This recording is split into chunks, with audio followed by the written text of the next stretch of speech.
আমার কাছে মাঝে মধ্যে কয়েকজন আসে জেনুইনলি মাফ টাফ চাইতে, তারপর পার্ট মাফ করি, 100% তো। এইবার বোধহয় একটা স্টুডেন্টদের একটা ছিল, ওটা একটা গাড়ি আছে ওদের, ওরা ফাইবার দিয়ে বানিয়েছে, ওটা আমি বলছি ওটা দেখি ওটা কি করা যায়। আমি আসা পর্যন্ত একমাত্র কুয়েতের অ্যাম্বাসিডার গাড়ি ছিল যেটা 100% মৌকুব, আদারওয়াইজ পয়সা দিতে হবে, নিতে হবে। এই যে নিলাম হয়, নিলামের পর একটা হিস্সা কিন্তু বন্দরেরও থাকার কথা, সেইটা পাওয়া যাচ্ছে না। এইটা পাওয়া যাচ্ছে না কেন? স্যার 143 কোটি টাকা স্যার এই পর্যন্ত হিসাবে স্যার আমরা কাস্টমার কাছ থেকে কেন পান নাই? আমি জানতাম না, এটা খোঁজ নিয়ে দেখবো কেন পান নাই। স্যার এটা স্যার কাস্টমার স্যার ওদের বাজেট থাকে না, এই কারণে স্যার দিতে পারে না, যেই বলে। তো এখন স্যার লাস্ট 3-4টা অপশানে স্যার এখন একটা নিয়ম স্যার বের করে দিচ্ছে যে অ্যাকশন যখন হবে তখনই স্যার সাথে সাথে পোর্টের অপশনটা পোর্টের অংশ পোর্ট পেয়ে যাবে, কাস্টমার অংশ কাট। আগের পাওনা আছে, আগের 144 কোটি, আগে টাকা হলো 143 কোটি সামথিং টাকা হলো। রাইট অফের ব্যাপারে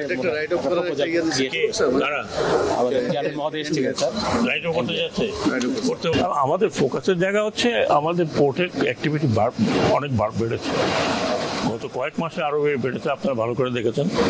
এখন আমরা যত চাচ্ছি তত তার দ্রুত এফিসিয়েন্ট পোর্টটাকে এফিসিয়েন্ট করতে।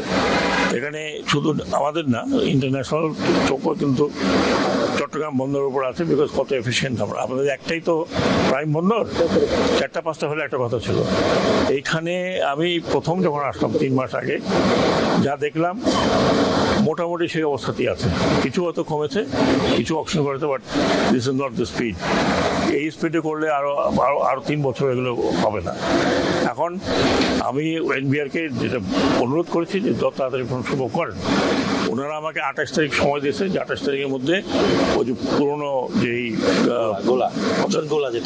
অপশনগুলা এই অপশনগুলো পরিষ্কার হয়ে যাবে এবং অন্যান্যগুলো হবে। তা আমি মনে করি ঠিক আছে, আমি অতটুকু সময় দিতে রাজি আছি। যদি না হয় তাহলে চেয়ারম্যানকে বলেছি কি অ্যাকশন নেওয়া যাবে, এটা উনি বোর্ডের সাথে আলোচনা করে চিন্তা করে উইল টেক ইউনিল্যাটারাল অ্যাকশন। আর এইরকম যদি পোর্ট বছরের পর বছর এই অবস্থা থাকে, একটু আগে দেখে আসলাম ট্রাক দাঁড়ানো সেগুলো কিছু অনিয়মের কথা আমি শুনলাম, সেই অনিয়মগুলো বের করার জন্য বলেছি। পোর্টে একটা পোর্টকে একটা দেশের কি বলবো ড্রয়িং রুমের মতো বলা যায়। পোর্ট দেখে লোকে মনে করে যে দেশ কত এফিসিয়েন্টলি চলতেছে। আমাদের বলছি একটাই চিটাগাং পোর্টটার উপরে ফোকাস বেশি, বাংলা পোর্ট আছে অবশ্য, কিন্তু ওর অ্যাক্টিভিটি তখন চিটাগাং পোর্টের মতো নাই। এই জন্য আমি যেটা অন্তত আমাদের মন্ত্রণালয় এবং সরকার যেটা ইনসিস্ট করছে যে this port has to be smart port, না হলে আমাদের ওয়ার্ল্ড ওয়াইড যে ইকোনমিক অ্যাক্টিভিটি আছে এটা স্লো হয়ে যাবে। যদি ইম্পোর্ট এক্সপোর্ট যদি সময় মতো না করা যায় এবং এইসব কারণে যদি পোর্টে স্পেস না থাকে তাহলে তো it is very difficult. Sir এখানে সাবেক এমপি মহোদয়দের বেশ কিছু গাড়ি আছে, যারা এগুলোর ব্যাপারে কোনো এগুলো এনবিআর বলছে কিছু তারা অকশন করেছে, আমি তো দেখলাম না, এখনো শেড রয়ে গেছে।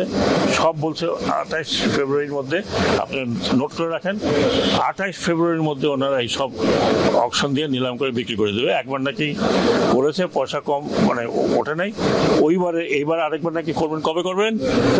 কবে? 28 ফেব্রুয়ারির মধ্যে, আর 31 জানুয়ারির মধ্যে। আমরা 31 জানুয়ারির মধ্যে ডিউটি ট্যাক্স দিয়ে যদি কোনো মালামাল যাওয়া থাকে সেটা তো চলে যাবে। 31 জানুয়ারির মধ্যে আমাকে বলেছেন, আমি পোর্ট থেকে খবর নেব। 31 জানুয়ারির মধ্যে গতবারে যে টাকাটা মানে বিডে যে টাকা উঠেছে তার থেকে উপরে উঠলে বেশি উঠলে ওনারা দিয়ে দেবেন। উঠে না স্যার, এটা ভাইবল হয় না। যাই হোক স্যার, এই যে XY শেডের আপনি যদি ভাইবল না হয় তাহলে আমি বলবো যা পান তাতে দিতে হবে আপনাকে। আপনার দরকার হলে আমি বলেছি দরকার হলে ওনারা আইন চেঞ্জ করে দেবে। এ তো বছর পর বছর পরে থাকলে হবে না। এখানে তো গ্যাং হয়ে আছে যে কত টাকা তারা কিনবে, হতে পারে দেখা সেই সেম লোকে কিনতেছে আরো পয়সা কম দিয়ে। স্যার আপনি XY শেডে গেছেন, অনেক আগে XY শেডটাকে বন্দর থেকে LCL কার্গো ডেলিভারির জন্য ডেজিগনেটেড করা হয়েছে, বে গ্রুপ নামে একটা প্রতিষ্ঠানকে দায়িত্ব দেওয়া হয়েছে, কিন্তু বন্ড লাইসেন্স পাওয়া সহ নানান প্রক্রিয়া অনেক দেরি হয়ে গেছে। সবশেষ সিদ্ধান্ত কি স্যার? সবশেষ সিদ্ধান্ত হলো আমাকে যেটা পোর্ট অথরিটি বলেছে সেটা হচ্ছে তাদের সাথে কোনো লিগ্যাল ডকুমেন্ট নাই, এবং তারা এইটা ক্যান্সেল করার জন্য আরো 1 বছর আগে বলেছে, তারপরে কোনো নতুন ডকুমেন্ট হয়নি। আমি মাত্র রিকোয়েস্ট করেছি বন্দর চেয়ারম্যানকে যে ওনাদের বোর্ডে আজকে বা কালকের মধ্যে বসে একটা সলিড ডিসিশন নিয়ে এটা ক্যান্সেল হয়ে যাবে। যদি কিছু ডকুমেন্ট না থাকে তাহলে ক্যান্সেল করার কিছু নেই, তাহলে টেক ওভার করবে।